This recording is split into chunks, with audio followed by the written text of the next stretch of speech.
सवाल कयो आहे मिस्किन जमाली, उहो त चए त इतलाम जी हालत में खाधो खाइणु जाइज़ आहे या बिस्मिल्लाहिर रहमानिर रहीम। जेकॾहिं को शख़्स गुस्ल जी हालत में आहे त गुरड़ी ऐं हथ धोअण खां पोइ खाइणु उन जे लाइ जाइज़ आहे, पर मुस्तहब आहे त उहो गुस्ल करे पोइ खाए।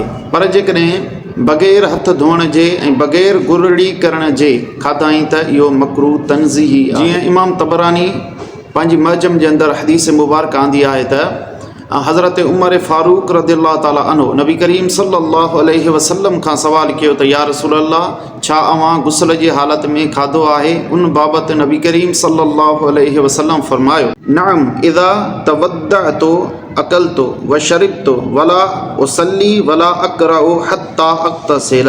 नबी करीम सल्लल्लाहु अलैहि वसल्लम फरमायो त जी हा, आऊं वज़ू कंदो आहियां त खाईंदो बि आहियां ऐं पीअंदो बि आहियां गुस्ल जी हालत में, पर इन हालत में न नमाज़ पढ़ंदो आहियां ऐं न ई क़ुरान जी तिलावत कंदो आहियां। तव्हां त गुस्ल कयां, यानी गुस्ल करण खां पोइ नमाज़ बि पढ़ंदो आहियां ऐं तिलावत बि कंदो आहियां। अहिड़ी तरीक़े सां रद्दुल मुख़्तार जे अंदरि इब्न आबिदीन शामी रहमहुल्लाह ताला फरमाए थो त वला बस अक्लिन व शुरबिन बाद मदमदतिन व गस्ल यदिन व अम्मा क़ब्लहुमा फयुकरहु ले जुम्बिन। पाण फरमाइनि था त गुरड़ी ऐं हथ खे धोअण खां पोइ गुस्ल जी हालत में खाइण में को बि हर्ज न। अॻियां पाण फरमाइनि था त अन्न वुदू अल जुन्बे ले हादिहिल अशियाए मुस्तहब, इन्हनि शयुनि जे लाइ गुस्ल वारे खे वुज़ू करणु मुस्तहब आहे।